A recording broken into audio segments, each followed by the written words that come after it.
It's all about humanity. About humanity.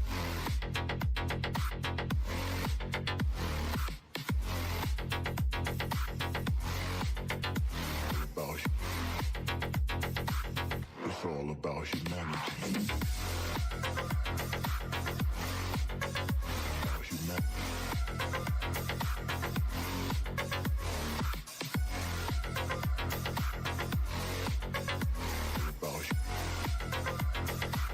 It's all about humanity.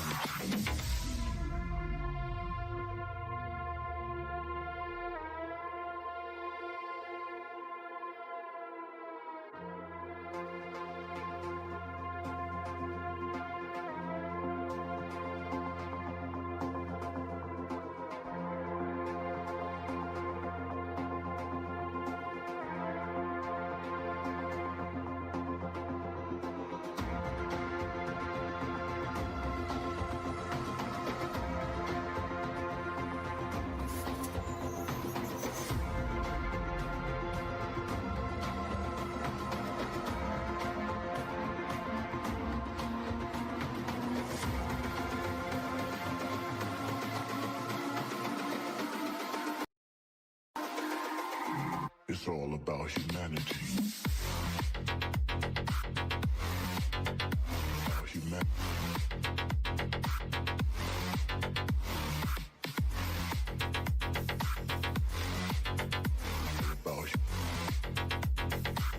It's all about humanity. About humanity.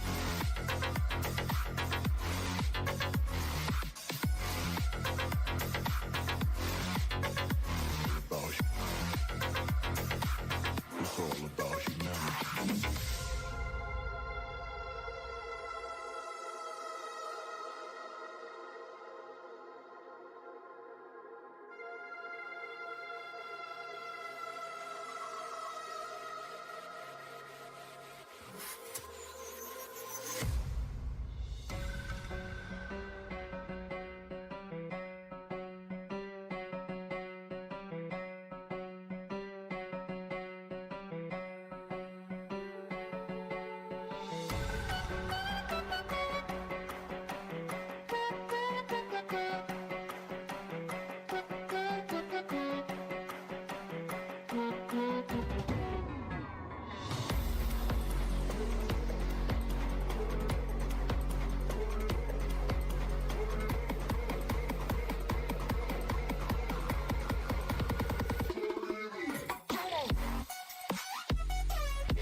2020 is almost over, ladies and gentlemen.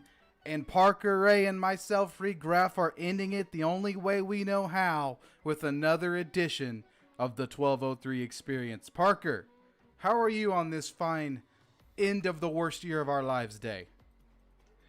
Well, bud, it has been, I honestly want to say now, it's just been a crazy year. I don't know how we're going to look back on this year in, like, say 5 years from now, how we're going to look back on this year. I have no idea.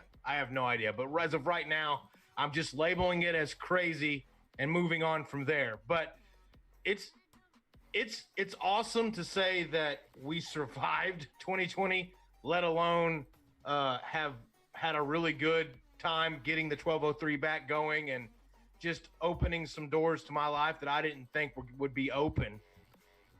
Just as far as talking sports with my friends and it's been fun, man. I don't think I didn't think 2020 would be as bad as it did to start off, but I must say, out of all the bad, and there's been a lot of it, I really do think there's some nuggets of goodness that we can pick out of 2020 and take it into 2021. No, absolutely. And one of the things I want to do in today's show, we're not going to do it right now. We're going to do it more at the end. Because what I want to do, Parker, obviously we're going to talk sports. That's what we do, right? That's what we do for a living. We cover sports. We write sports. We are sports. So we're gonna cover some sports for the first 45, 50 minutes of the show, like we always do. At the end, we're going to take a minute to look back on 2020 and focus on the positive. I mean, obviously there's a lot of negatives, right? We lost Kobe, COVID-19. The list goes on and on and on. But we can take a minute and like you mentioned, find those nuggets of good. We're going to do that at the end of today's show. If whoever is watching here tonight or today's show, please put what happened good to you in 2020 in the comments, and we can try and find the good in what ended up being just a crazy and weird year. Yeah, we would share y'all stories live on our show. Just chat them out, chat them in the chat, and we'll share them, because people want to just remember the bad sometimes. But there has got to be some stories of goodness. I can think of one big good thing that happened to you, at least in the summer, for sure. Absolutely, and we're going to get to that later. Like I said at the end of the show, we're going to talk about 2020 in a good way. But Parker, we haven't talked in a couple weeks. Well, the last show, I believe, was December 16th. That was half a month ago, before Christmas break. How you been? I've been great, man. I was hanging out with a friend. Just got back from his house in College Station. So Gig 'em. As soon as yeah, I always like going to College Station. They have this restaurant there, literally called the Fat Shack. Okay, and you go in, you can order fried Oreos, anything fried, basically. You can order like sandwiches, and the same like barbecue chicken, French fries, mozzarella sticks, like chopped beef, whatever. They put it all on one big sandwich, and they just say, "Here you go." So pretty much anything you can think of, you can put it on a sandwich. They add some sauces to it, and boom. And this place is called the Fat Shack, literally. No joke. Look it up, Fat Shack. I don't know if it's a chain, but the Fat Shack in College Station, there's a big fat African American man in the back, and he's just grilling and he's smiling, having a good time. When you walk in as a fat boy, you just feel alive. So I did try the fried Oreos, and then I had to go back the next day and get me a nice big sandwich full of shit I don't really need to eat. But it was fun. It was a fun time. Hey, it's the end of 2020. You might as well just send it off, throw it to the wind. I don't know what your New Year's resolutions are, but mine, I want to try and grab control of my life again in every sense of the word. And one of that being health. So obviously, go balls to the walls as far as eating bad at the end of the year if you want to. And that sounds awesome. I mean, Fat Shack, hell, that's right up our alley. I feel like if we ever got rich, you need to get part ownership of that facility. I think you do. Oh yeah, I mean it's right down. I mean, walking in, I felt like it was just at home. But I also I agree with the whole just if life is hard enough as it is. If you're fat, I do say it is kind of harder. I mean, I will say fat people aren't discriminated against in any way like that. But fat people, it is hard. It's hard to get up and do everyday things when you're a bigger person. It just is. That overweight runs in my family. So it's just one of those things where as you commit to it, I think it would be good for me to commit to something like that as well, as far as health goes, and maybe just going to a gym. Maybe, it doesn't even have to be a big heavy workout, but it can just be get some cardio in, do something, throw some weights around if we feel like it. I actually enjoy throwing weights around some, but you're really good at it. Into the gym. I've seen you throw some real big weights around. Yeah, real getting back big. to the gym would be fun. You used to be a gym wart, man. Even in college, y'all should have seen Parker Ray. Beast. Absolute. Eddie Hall ain't got shit on college year Parker Ray. This is the truth of it. I couldn't keep me out of the gym. Couldn't keep me out of it. I was always there. There were these girls that would show up and they would play. Oh, never mind. Moving on. Let's talk some basketball. Let's get into the thick of it. NBA season obviously started. Already a lot of controversy around the COVID, how they're doing COVID, and you mentioned that. Obviously, John Wall, Houston Rockets point guard, did an interview earlier today, and he talked about a lot of things I thought was really interesting. He mentioned that when he was rehabbing from was it Achilles, he thought he was going to lose his foot. He literally asked the doctor, he's like, hey, are you cutting my foot off or not? I thought that was really interesting, so it's good to see him back on the court. He also spoke out against the COVID And obviously you were telling me, and I did not even know this before the show, Houston's really struggling with COVID right now. Yeah, I mean, half their team has been out of it.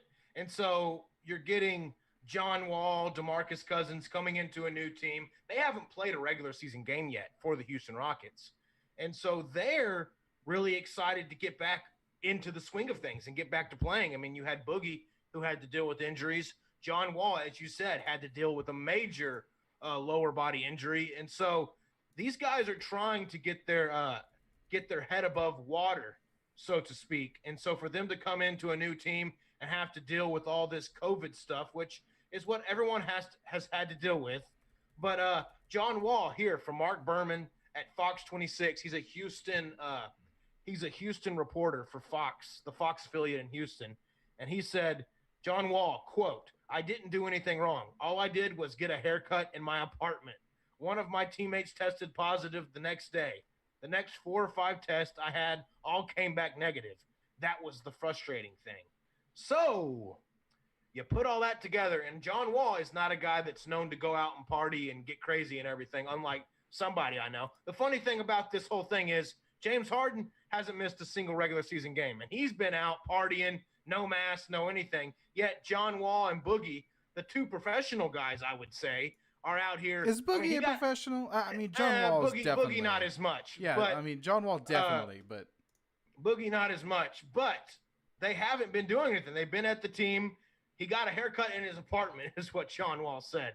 I mean, if that's against the protocol, then I'm not sure how you're supposed to navigate that. I mean, you invited someone to your house, you've tested negative multiple times, and yet they're going to put you out 7 games. I could see this being a problem down the line in the playoffs if COVID is still big and heavy in the playoffs, and then all of a sudden teams are like, well, the favorite team is losing a couple games. Maybe we should, have a COVID protocol come in and sit these guys out for 7 games. I mean, it gets messy when you're picking and choosing what follows protocol and what doesn't. So I don't get the whole COVID thing as far as the NBA rules go, but apparently it doesn't make sense to John Wall either. So we'll see. Well, and that's the thing about COVID is like it hasn't made sense to anybody the entire time, and everyone's just been winging it, trying to get it under control, right? And that's bull crap. That's complete crap to people who are. It just doesn't make any sense to me. You need to have some. It shouldn't be the fact that they're just winging it. Like it's something this serious needs to be taken seriously. And I've griped about the COVID protocol. I mean, it's either I understand. I love sports. Let's bring them back. Let's do what we can. Tell the fans, show up, wear a mask, do social distancing for the fans.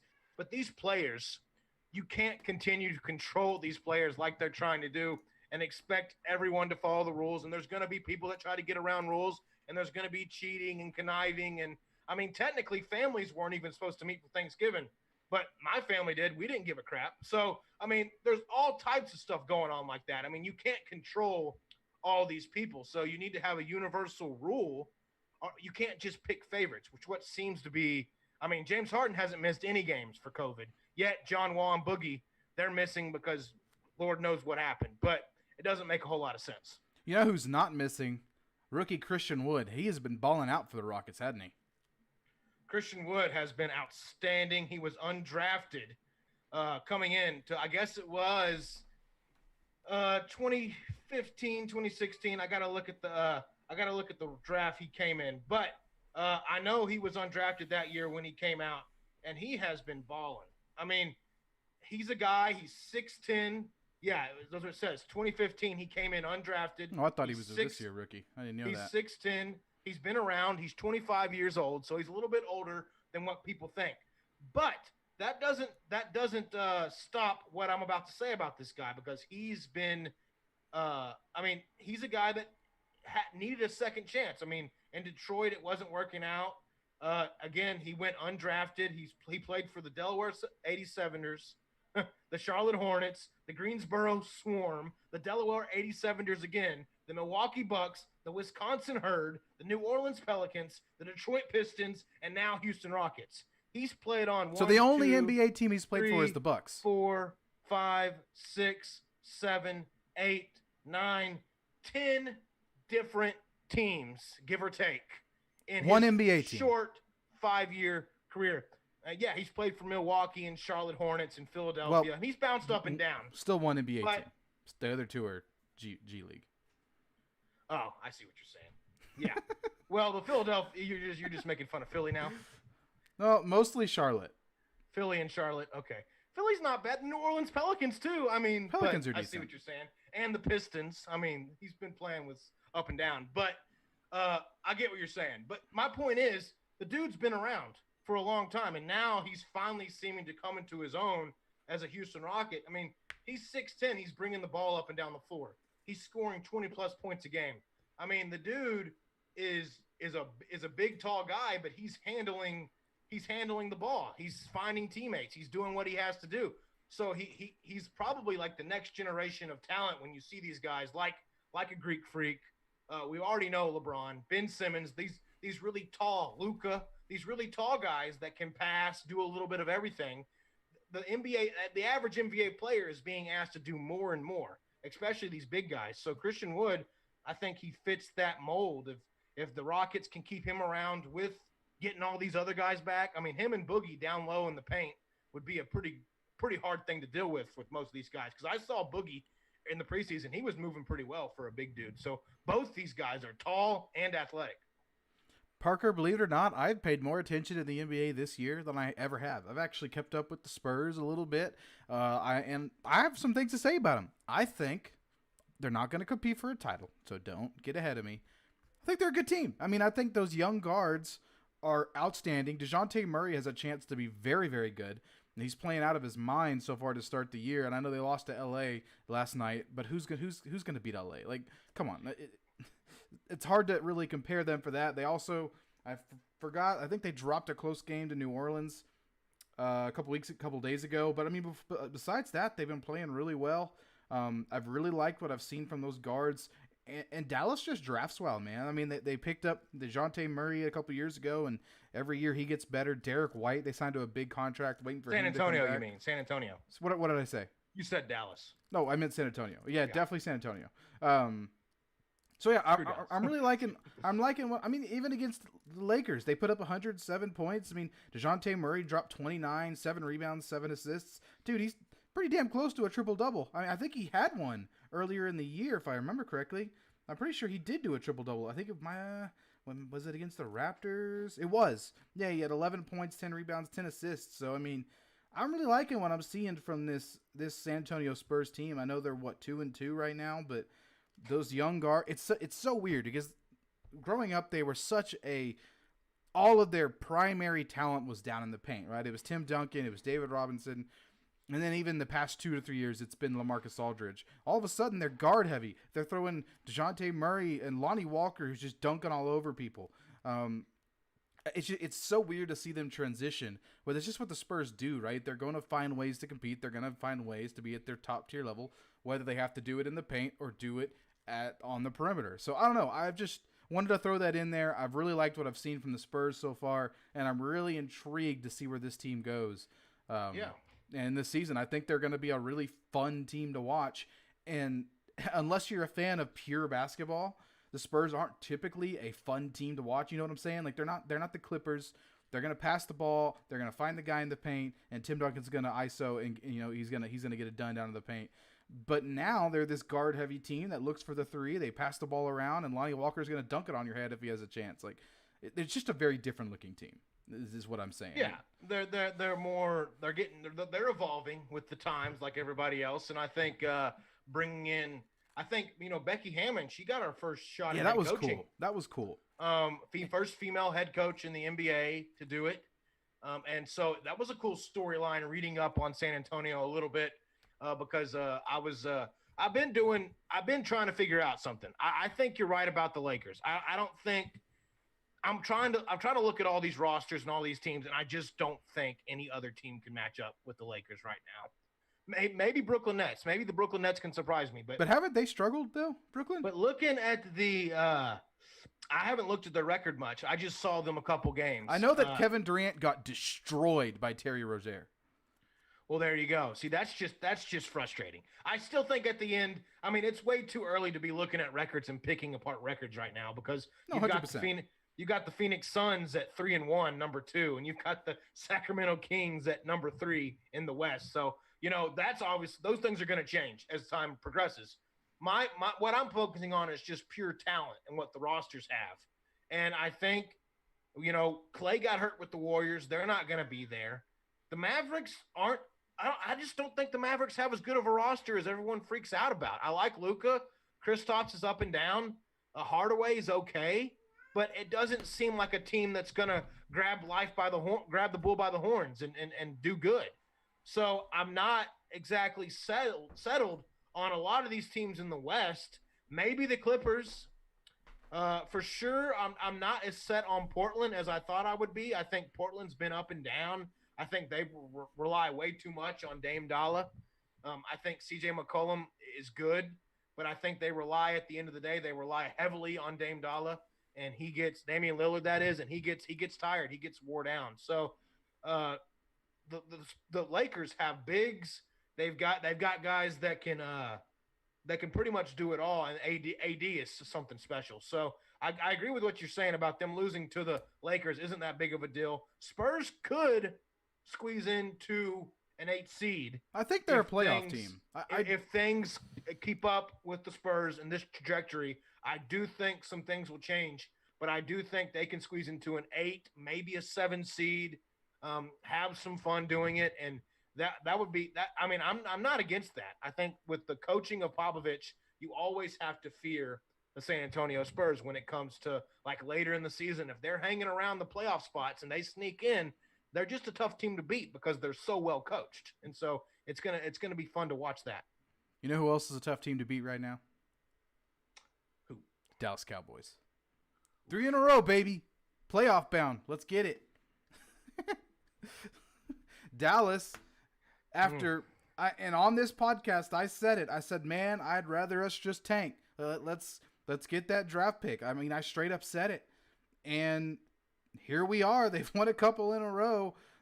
Andy Dalton has finally woke up, figured things out. They beat the crap out of the Bengals. They toppled the 49ers. They beat the crap out of the Eagles. These are convincing wins. I mean, I know the Bengals are a shell of an NFL team. If there was a minor league team in the NFL, they'd be that. But I mean, the 49ers, that's an impressive win. It's a team that was in the Super Bowl last year. And I know they've had a down year, but still to get that kind of a win, and I know the defense actually stepped up in that game, shut the Eagles out. I know the Eagles are currently without a quarterback really any period. I know Jalen Hurts has got some potential, but all of a sudden they're in the race, and they've got to beat the Giants on Sunday night. But if you had told me 4 weeks ago that Dallas would be able to potentially sneak in the playoffs, I'd have laughed at you. I mean, they looked awful. They couldn't beat the freaking Washington. They couldn't beat the football team. They couldn't even. Yeah, and they're supposed to be the football team. They're supposed to be. That's the team right there. If you beat Washington, you might as well.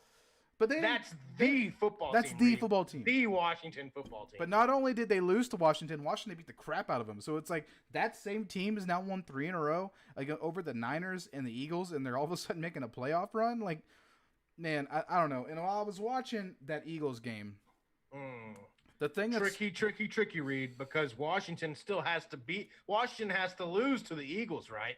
Right. And then the Cowboys have to win. Yes. If they both win, Washington's still in, correct? I think that's right. Okay, yes. So it's coming down to the wire. I would love for the Cowboys to sneak in, though, but the Eagles, I mean, I don't know. The Eagles depends are sitting on at 4-10-1. We'll see if the Eagles can play spoiler. We'll see. I'm gonna be an Eagles fan, but I mean, hey, regardless, from that game, my biggest takeaway, man. This wide receiving core is so talented. It's ridiculous. Amari Cooper, 4 catches, 120 yards. Michael Gallup, 6 catches, 120 yards, 2 touchdowns. CeeDee Lamb, 3 catches, 65 yards, and a touchdown. And he ran for a touchdown. Like, the amount of talent in that receiving core is absolutely ridiculous. And you know how much it freaking pisses me off? There's people I'm seeing that are saying, we could maybe trade Michael Gallup. You can't sign, but bullshit. Sign Gallup and my seat just went down. Sign Gallup and Amari Cooper. Bring both those guys back. Keep the offense together. I know they've got the money. I know there's this fake thing that the Cowboys don't have the cap space. That's completely false. You look at the cap space, they've got the room to work, even if they add Dak. Especially then I'm not saying they should, but if they do a big giant contract like they did with Patrick Mahomes, where they can space it out, and to be honest, I'm down with a deal like that because it's hard to find quarterbacks of that caliber in this league. Yeah. Lock one down when you got it. Yeah, someone said something stupid to me. It was an actual debate on another network, not Old Man Entertainment, another network that we don't talk about. And nowhere near as good network as nowhere near as good. I don't even know what the network's called. Unless it's the one network, then that's a good network. But it depends. Yeah. No. This was a network that I've never been contacted by. A network that I just don't care about. You may have heard it. It's ESPN. So fake news network, yeah. Fake news network. LeBron James network, yeah.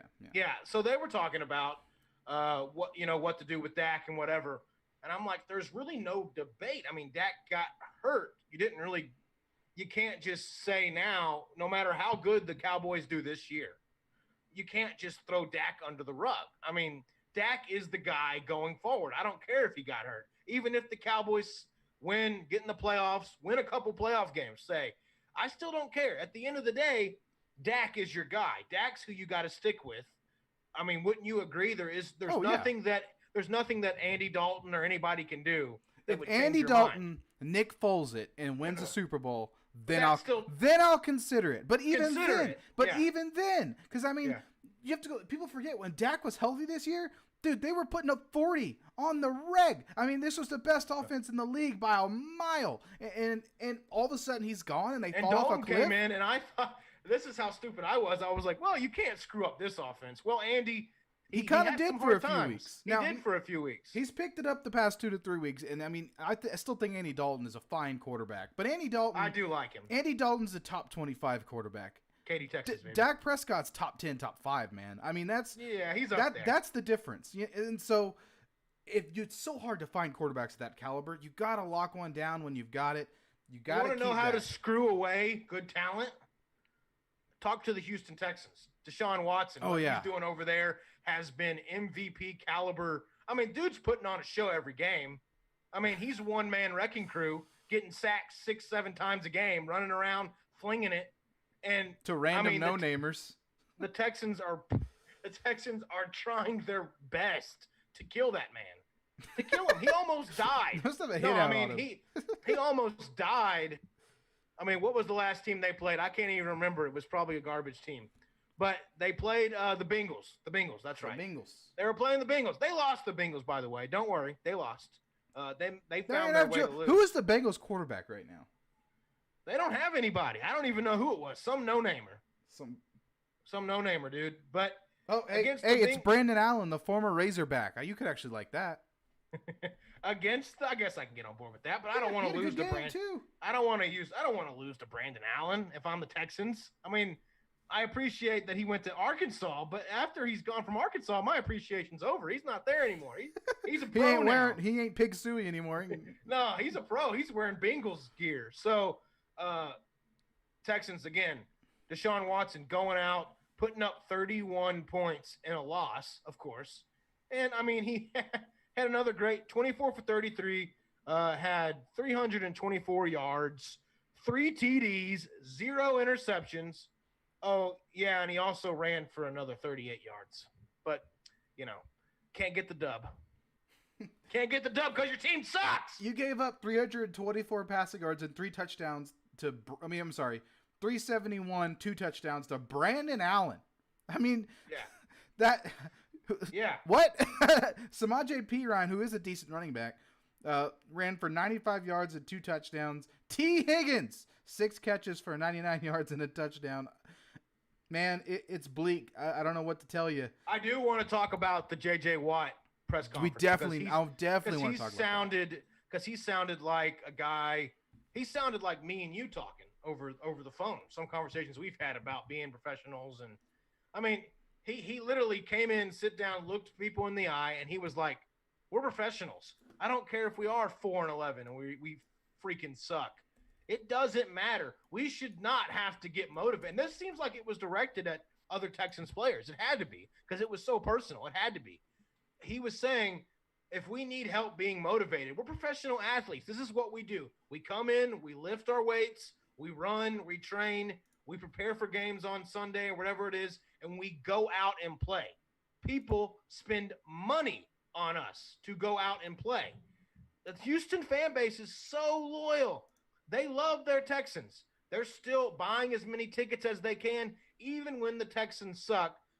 The Houston fans, they show out. They show out. They Parker, support the team. Let me play that clip for you real quick so people that are watching can know what we're talking about. I mean, we give up 540 total yards, 29 of 38 passing. I mean, screens, quick passes, balls out to open guys. Like, we cannot, you can't do that. And it's very frustrating, obviously. You can win on a game, you can win a pass rush around the edge, and you're not going to get there. The ball's gone. We didn't stop the run. We played horrendously. And that's, I mean, it's harsh, but that is the fact of what we did today. And it is extremely frustrating. Professional athletes getting paid a whole lot of money. If you can't come in and put work in the building, go out to the practice field and work hard, do your lifts and do what you're supposed to do, you should not be here. This is a job. We are getting paid a whole lot of money. There are a lot of people that watch us and invest their time and their money into buying our jerseys and buying a whole bunch of shit. And they care about it. They care every single week. We're in week 16 and we're 4-11. And there's fans that watch this game, that show up to the stadium, that put in time and energy and effort and care about this. So if you can't go out there and you can't work out, you can't show up on time, you can't practice, you can't want to go out there and win, you shouldn't be here.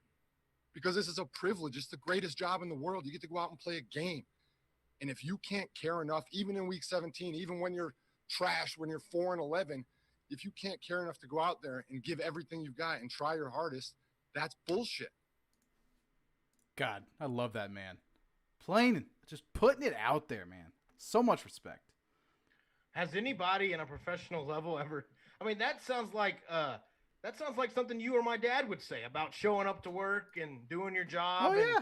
I mean, that's like a blue collar American person right there, just saying, "Hey, nobody feels sorry for you." And I know there's a crowd of NFL fans that really appreciates him coming out, because it seems to me a lot of these guys, I mean, if the team's not winning, everyone's so quick to think about next year. I can't tell you, Reed, how many times in my life I've phoned it in early and everything has suffered because of that. If you think the job is done when it's not done, or you think the outcome is settled when it's officially not settled, I don't care. Don't give up.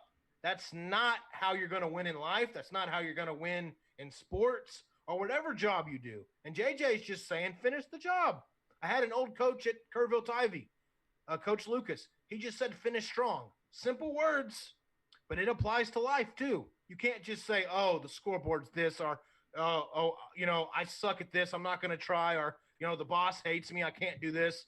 Shit, stop phoning it in. And this is speaking to myself too a little bit, but stop phoning it in, do your job, put yourself out there, and see where the cookie crumbles. If you do your best, at the end of the day, what's going to matter? The end result is pointless at that point. Just do your best, put it all out there, and see what happens. That's a message for everybody listening. I would love for people to click and register with that, especially our generation of people who, let's just say, hard work is not necessarily one of the things our generation of people really share that value of, putting in the hard work. It's kind of a lost art.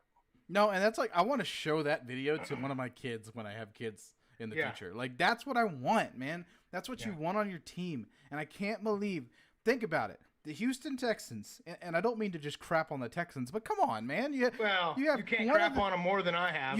You have the best quarterback in franchise history and the best defensive player of the past decade, and you ain't done shit with either of them. Like, it's at some point people have to be held accountable, and it seems like JJ is kind of taking the lead on that. He's like, look, what are your two? I agree. What are the two positions whenever we talk about sports? In my opinion, when I think football, I mean, when I think baseball, I think pitchers. You need pitchers. When I think basketball, I think you need a guy that can get you points, go out and get buckets. When I think football, there's two positions I focus on.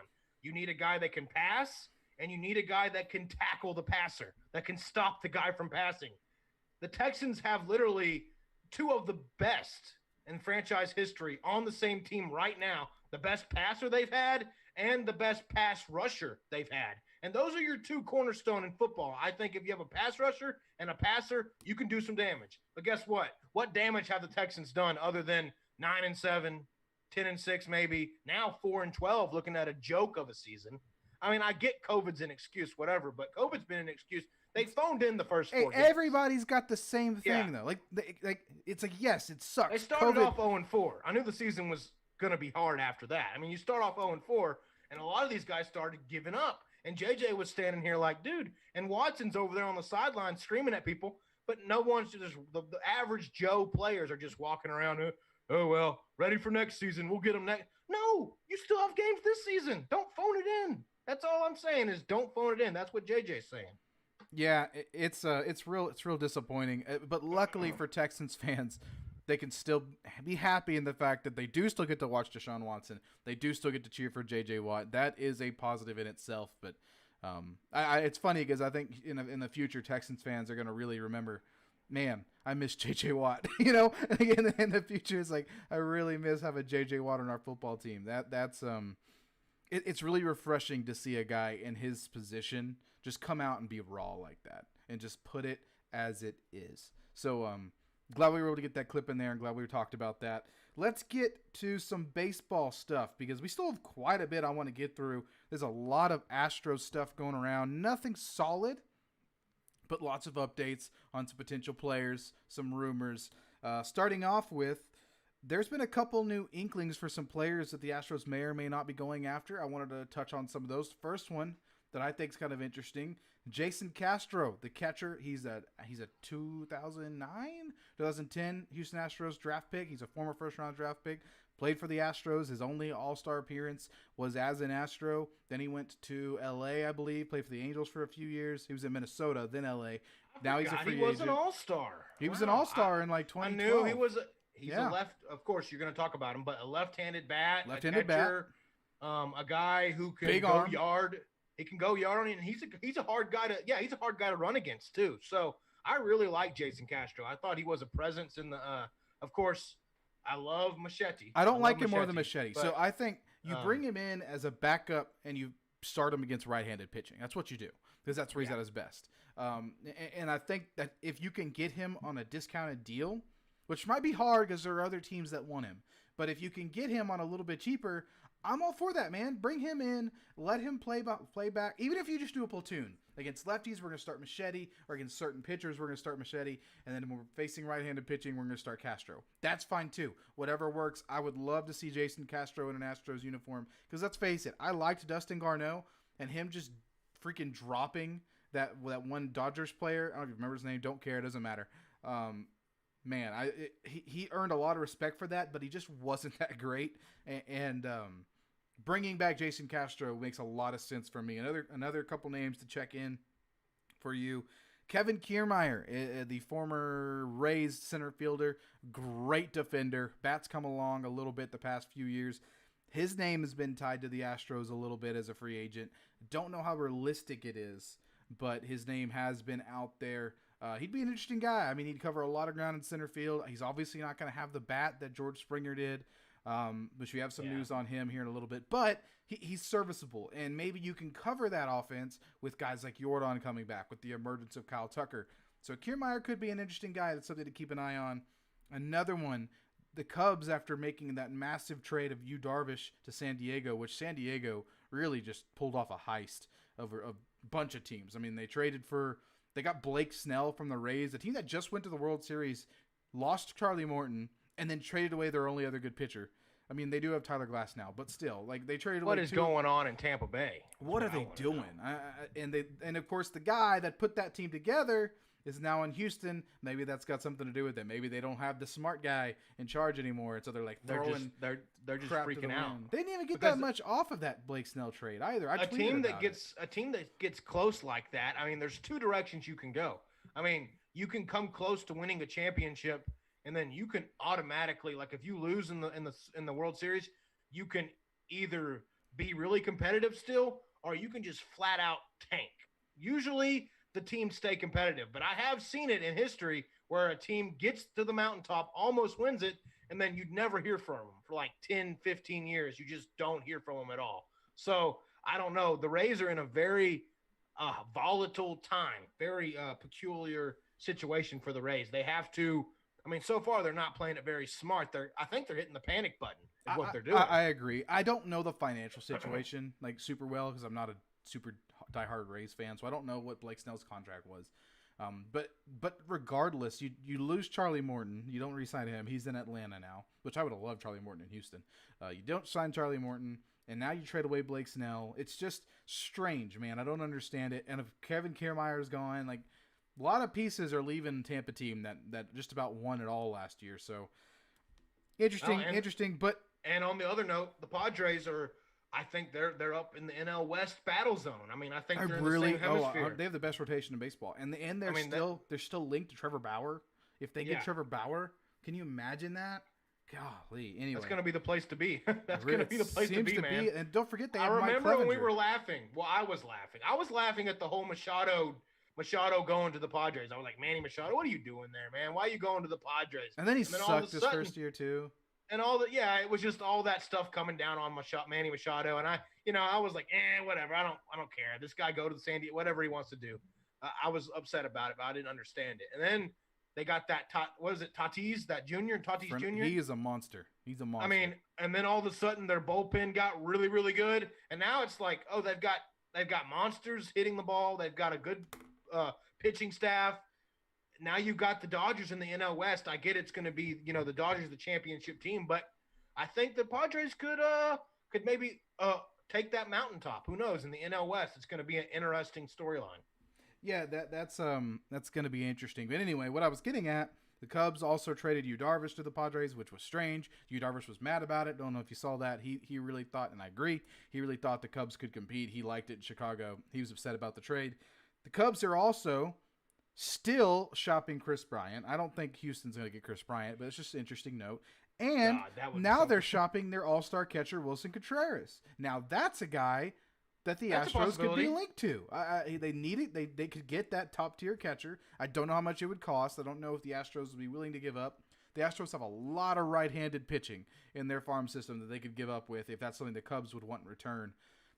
Makes some sense. I don't know. Maybe Wilson Contreras is a little Astro in a few years. Who knows? In a few months. But I would love it. I'd love it. And all this ties into, which I guess is where you're going, but all this ties into our boy, Springer Dinger. I heard he's limited down to 2 teams. He's got it down to 2. He's either going back home to New York or he's going up north to Toronto. Those are the 2 teams. And it's not the New York team you think. It's the Mets. It's the Mets.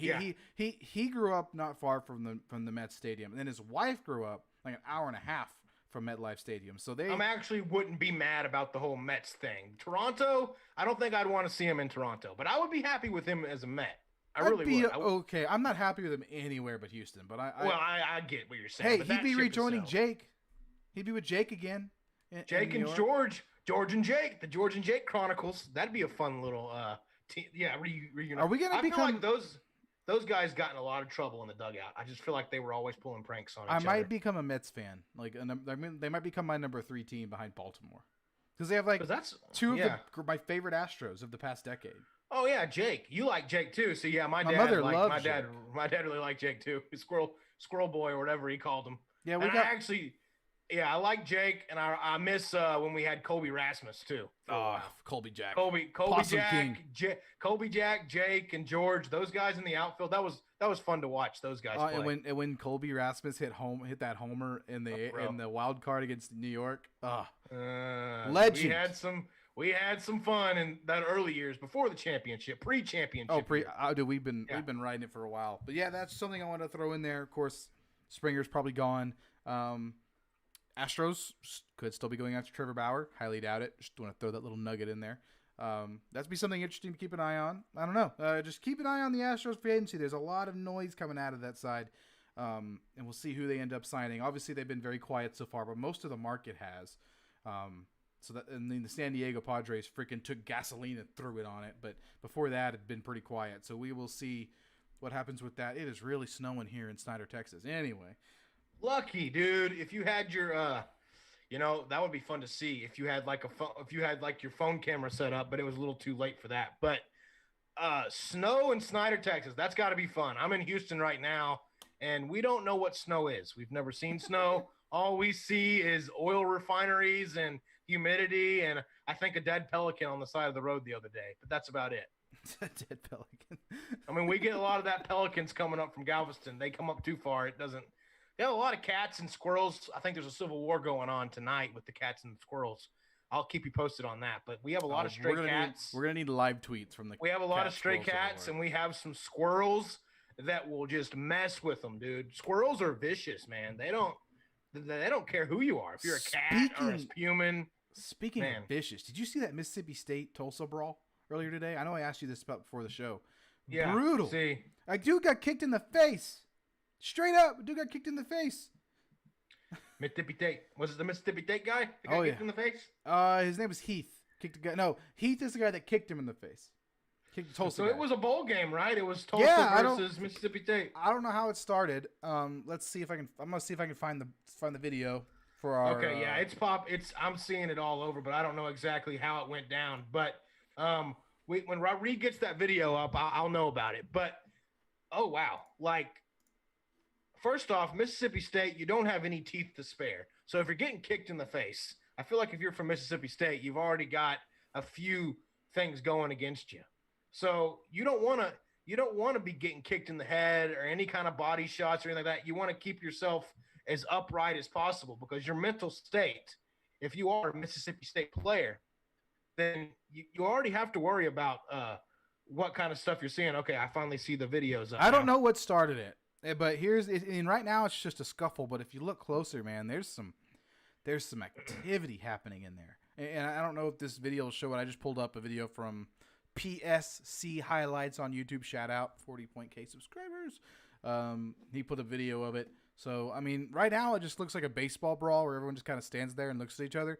There are some nasty clips. I think right here on the left side, I think some punches start getting thrown. At some point, a dude gets kicked in the head. It was wild. I mean, and how come it's always Mississippi State? Like Mississippi State's like the redneck cousins of the SEC. Like they're just always the ones getting into Mississippi trouble. State, and it's that's just how it is, man. They got the cowbells. They go out to the football game. They're like, I always say it, Mississippi State, because that's kind of how they say it. If you want to talk with the locals, you get down there, Mississippi State. Yeah, go and play football, do good, kick in the head. Me play football real good. And it's like, it's terrible. I'm a terrible person. That's how I hear when I hear Mississippi State. My mind goes to Mississippi State, Have you heard the Tom Segura bit joking about putting a wall around Louisiana? I have. We should just do it around Mississippi. I love Tom Segura, by the way. He's Tom's a savage. Good. There was another guy. Bill Burr's great. My favorite, our favorite, Justin and I's favorite is Bert Kreischer. Bert Kreischer is, he's so good. Oh, Bert's great. Bert's takes awesome. His shirt off, and then it's party time. And the machine is obviously what he's famous for. But my spirit animal. But Bert, have you seen his latest special? I haven't. I need to watch it. You need to. I haven't seen a special. No, I haven't. It's 2020 special. I haven't seen it. Yeah, I don't remember what it's called. Oh, it's Big Boy. Yeah. No, I definitely haven't seen it. Then. Yeah, you need to watch that. Well, I need to watch it. Then. You're watching it tonight. It's so good. It's the funniest. You'll love it. Jess and I quote it constantly. But yeah, I don't know. That was a crazy fight. Just wanted to throw that in there. Into the show. We're gonna do what I said we were gonna do. Right. Let's talk about the positives of 2020 because obviously, from start to finish, not the best year. We start the year off Kobe Bryant dead. I mean, awful way to start the year. Losing a legend like that it was real rough and didn't get a whole lot better from there. I mean, I don't even know all of them, but I know that eventually we get to April. I'm trying to cover baseball. I've been covering basketball for months and months and months. Baseball, it's about time. Get into week 2 at a tournament. COVID shuts down UIL. Sports in the entire sporting world just hits a stop. So, COVID takes over the world. The next 8 months, we're living in uncertainty. Trying to get stimmies from the government, still can't get it. Apparently, Mitch McConnell doesn't think we're worthy. Turtle, the Lord Turtle has he's decided that we don't need stimmies. He's decided that the rich people don't need it, and he doesn't care that if keeping the rich people from getting it, if that also results in us poor people from getting it, doesn't matter. As long as the rich people that don't need it don't get it. That's Yeah, okay. that's pretty much a summation of all that, and it's been a shit show and politics and just this. That's probably one of the things I'm ready to get out of 2020 is the politics. I think we need to just move on. 2021, it's not an election year. Hopefully, everyone can put on their head straight, whatever side you're on, whatever color you root for, which is so silly. We break it down into colors: red versus blue, Democrat versus Republican. I'm here to tell you, they all suck, and they don't care about us. So I don't care what color you are, or what team you wear. Or yeah, I got a red state, I got a blue state over here. It doesn't matter. You're watching the map. It's a joke. Mitch, Nancy, they say the same things, just different ways. I mean, and it's just a whole bunch of hoopla. But I'm ready to get the election years over with because people get so hateful. You know, people that think they know, people who normally are very stupid people, they all of a sudden get really smart and political when it's an election year. I'm like, dude, I know you. You dropped out of high school. You're working at McDonald's. Why are you talking to me about politics? Why don't you get your life? Your life sucks because your life sucks. Not because Trump's president. Your life sucks because you've made terrible decisions. But you know, there's people like that. They like to blame. They like to blame things, and it's like, come on, just get your shit together. Anyway. That was a side rant. That was gold. That was gold. That is awesome. But no, I mean, obviously, like you said, 2020's been a crazy year. Politics, COVID, sports. You know, because all of our teams suck this year. All the Cowboys might make it the playoffs. Cowboys might make the playoffs. Hey, that's fun. But yeah, it's just been a rough year all around. But there has been some positives, and let's go ahead and highlight those. I can go ahead and start with the obvious one. I got married. We got married back in June. It was obviously the best day of my life up to this point, and we were able to actually have a pretty solid honeymoon, even with the COVID. So, you know, it's one of the few things from the year that'll stand out and I'll always remember. You know, it's because obviously it's a year that you want to forget, whether you want to or not. Whether you're going to or not, you really want to forget 2020. But that's one thing that I'll probably in a few years never remember that it was in 2020. You know, I'll just be like, that was a good memory. But yeah, so that's an obvious one for me. But what about you? I've got I had to narrow it down because I've had ups and downs in 2020, like most people.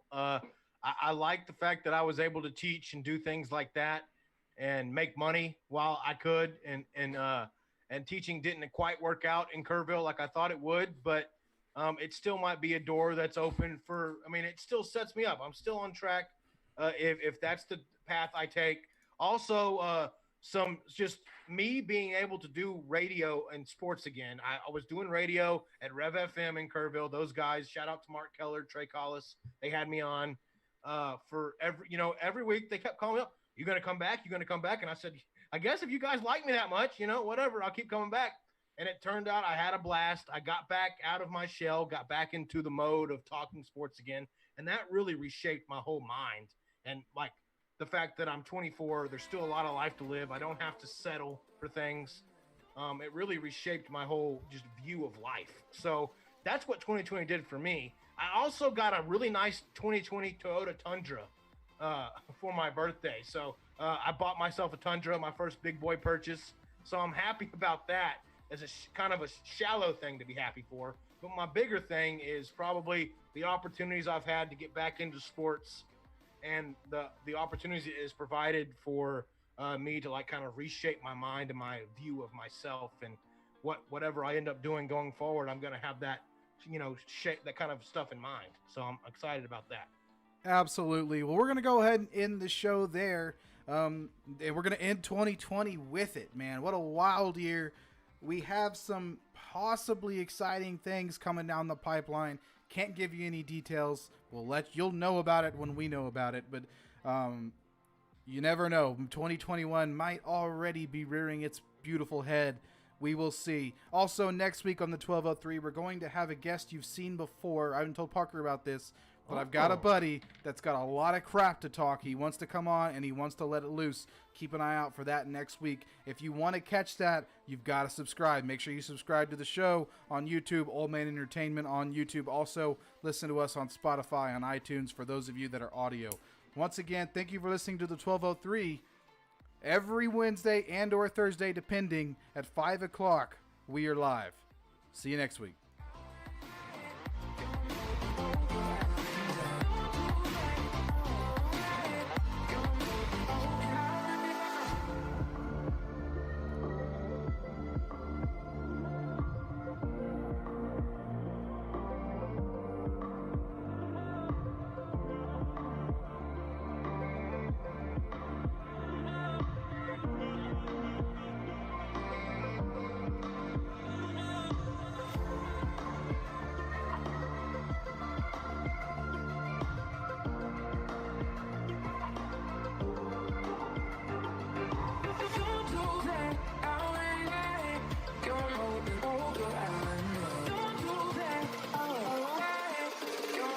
Don't